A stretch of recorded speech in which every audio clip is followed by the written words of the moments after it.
We're less than 48 hours away from the NHL Draft. Today, we're going to complete my final mock draft before the time comes for the actual draft, and this one's actually going to include some trades as well. Picks I think are going to be moved. We'll discuss all that coming up next. So welcome back to another video here at Top Shelf Hockey. As I mentioned, today is my final mock draft before the actual 2023 NHL Draft takes place. Coming up here on June the 28th, the first round, of course, the subsequent rounds to take place the following day on the 29th. It's going to be a very busy news cycle the next few days, so certainly stay tuned to the channel. There's going to be all kinds of news coming your way, not only around the draft, but around trades, and we're obviously preparing for free agency coming up on July 1 here as well. So as I mentioned, today's mock draft is going to include some trades. So I'm going to tell you some picks I think are going to move. There's going to be some shuffling within the picking order. Some picks might be traded for actual players, and we'll go through this here one by one. I'm only going to do the top 15 selections. I don't want this video to be too long, and I want to focus on the prospects that are a little bit more well-known around, more NHL circles here. Of course, I'll picks later in the first round to be really good players too, but just want to focus on the upper half here of this top round. So first up, we have selecting first overall, the Chicago Blackhawks, and they will no doubt select Connor Bedard, as we've talked about for basically a year plus. Bedard's going number one. There's no doubt they're already getting the jerseys lined up in Chicago. People are already buying blank jerseys and getting the name put on themselves. Number 98, Bedard is going to be a phenomenal player. Obviously, we saw the Blackhawks trade for a guy like Taylor Hall, who I think will be a good mentor for him, former first overall pick, and talk and guide him through all the pressures of the incoming, it comes with being first overall. And I think he's going to be a pretty good line mate for him too, to be honest. I think Bedard should be set up for success. And even though the Hawks might not be winning a ton of hockey games and are likely going to be picking high again the next year or two, I think there's no reason why they can't surround Bedard with good enough players that he personally can build on his personal success and be a strong candidate for Rookie of the Year, if not the leading contender. It looks like he's going to be one of the top first overall picks we've had in quite some time. So Bedard definitely goes to Chicago. The second overall selection, we have the Anaheim Ducks, and here's where things are going to get a little complicated. I'm having them select Leo Carlsson out of Sweden. Now, why I've done this is today's mock draft, we kind of base it upon a variety of sources. I've obviously built in a little bit of my own opinion here based on my knowledge of these prospects, but I've kind of looked around at a lot of the draft experts and seen who they feel is going to go where. Kind of did what TSN Bob McKenzie does. He pulls a ton of top scouts and top draft people around the NHL and kind of goes with a consensus opinion. And I've seen a number of them say that they feel Pat Verbeek and the Ducks are going to go Carlsson over Fantilli. So I think this is going to be that kind of a pick. We know Verbeek obviously is a disciple of Steve Yzerman. That's where he learned management and worked with Yzerman for a long time. We know Yzerman's not afraid to make the big pick that might not be the most common or most popular. Carlson's going to be a heck of a player. Looks like he's going to be a top line center.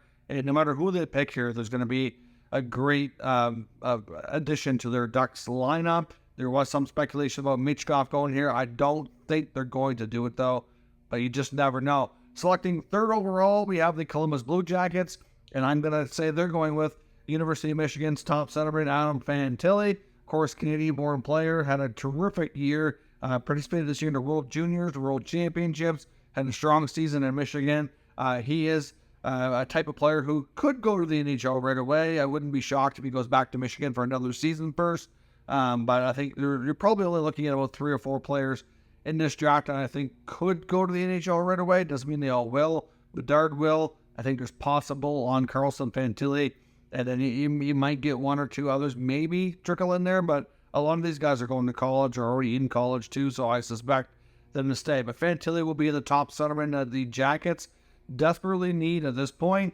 The next selection, the 4th overall pick, belongs to the San Jose Sharks, and I'm going to say we're going to see a trade with this pick. Now, I think the Washington Capitals are going to move up. I don't know exactly what the trade details are going to be, but I see Washington trying to leapfrog teams like Philadelphia and Montreal, because there have been a lot of speculation that outside of San Jose, those are the teams that are most interested in Michkov. And we know the Capitals will really want Michkov kind of be the heir apparent to Alex Ovechkin. Obviously, the Ovechkin and the Russian connection that team has probably will get Michkov to their franchise a little sooner than most, perhaps. Hard to say, but I know that they really, really want this player. From all the reports we've seen, and San Jose, to me, would be the pick that would make most sense for them to target in a deal. Now, what exactly that deal is going to look like, I don't know, but I think Washington is going to pull that off. Obviously, they would swap picks, so it would be number 8 included, and I wouldn't be surprised if they offer next year's first-round pick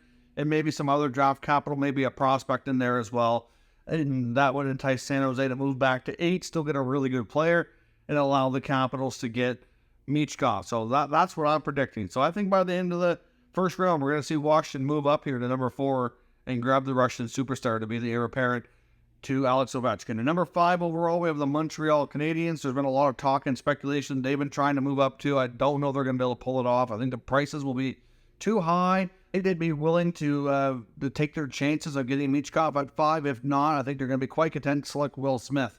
Montreal's pick here will be Smith in the selection. Great two-way centerman. Lots of talent. Going to be playing college hockey, so there's a year or two away from joining the NHL, but still, Smith is going to be a terrific player for Montreal. It's been a player that I know Kent Hughes likely has seen quite a bit and would know, and I think will be a terrific addition there. Number 6 overall, we have the Arizona Coyotes, and I have them selecting Matthew Wood. Now, Matthew Wood already was the youngest player in college hockey last year, playing for the University of Connecticut. Great size and strength. He's already got the man's body that you need to move up to the NHL. Certainly, I expect him to continue filling out, maybe get a little bit bigger. But even for his size and skill, he does have what you'd call like some soft playmaking hands. But he has a terrific wrist shot as well. Absolutely tore up the BCHL prior to going to UConn. Going to be a terrific player. And I know some have him a little lower, some have him a little higher. He's one of those players that kind of has a variety of places on the ranking scale. But I think Arizona is going to like this player. Makes sense they can let him play in UConn for another year or two, and while they're figuring out their arena and going through their rebuild here, and makes sense to me that he would be a good selection for them. Number 7, we have the Philadelphia Flyers, and I have them selecting Ryan Leonard, another U.S.-born player out of the national team program. Ryan Leonard might prove to be the top sniper goal scorer in this draft class. Of course, outside of Bedard, we expect him to rack up a lot of goals. But as far as just being his main skill set being pure shooter, sniper type of player, he could end up with that, title down the road. But Leonard's a terrific player. Another player as well that I know has been heavily rumored that Montreal really likes. But I think if they have the option to take Smith or Leonard, I think they'll go with Smith. But we'll see. Things could certainly get very, very interesting. So that leads us to number 8. And as I mentioned, Washington trades this pick to the Sharks, and as well as a bunch of other assets to get the number 4 pick. So the San Jose Sharks picking number 8 overall. I have them taking what they feel to be the top D in the draft. That's David Reinbacher. Obviously, they need to rebuild their blue line. They need a lot, really, to be honest, in San Jose. There's a lot of things they need to work on there and pieces that they need to get better. But you might as well start on the back end. Defense wins championships. And I think based on who's available here, it makes sense for them to grab Reinbacher. Like I said, they can hopefully out of this trade, if it comes to fruition here, they'd get an extra first rounder to Washington next year, as well as maybe some extra assets and draft capital to keep building there. Number 9 overall, we have the Detroit Red Wings. I have them taking European Dalibor Dvorsky. Of course, a great two-way player. He's got a great shot. Certainly a player that I think fits Detroit's mold. We know they focus hard on 200-foot game, and obviously a player who can take their time in developing. Detroit does not rush their prospects here to the league, obviously. Certainly played in the Swedish top league last year, so he's playing against older men players, not against younger junior players, right? So that makes a big difference. So he's already kind of used to that pro style of game. Makes a big difference in his development. I can certainly see him likely staying in Europe for another season for sure before making the jump, but I think he'd be a terrific player who fits the Detroit mold. Number 10 overall, we have the St. Louis Blues, and I was selecting from the Winnipeg Ice, Zach Benson. Of course, the Winnipeg Ice are now moving to Washington State, but for the most part this past year, Benson was a member of the Winnipeg Ice. He's a smaller player, but a very highly skilled, talented player who can play all 3 forward positions. Probably going to be a winger at the NHL level, but this guy's got an extreme amount of skill. It kind of gets a little bit underrated in my opinion. I think there might be a few teams maybe pass on him because of his size, which is unfortunate because that's, even though it's a case today where you get smaller players can still have success and play more than ever before in the NHL, I still think you see it happening a little bit with some of these guys, and I think he might slide out. Otherwise, to be honest, I think from a skill perspective, I think Benson should go a little higher than this, but I just have a feeling he's going to slide down and be a good fit here for the Blues. And 11th overall, we have the Vancouver Canucks, and I have them taking a defenseman, Tom Willander, right shot D, scheduled to go to Boston University and play college hockey in the U.S., which is going to be good for his development. So he probably plays 1 or 2 seasons there before making the jump to the NHL. Good puck mover, right shot.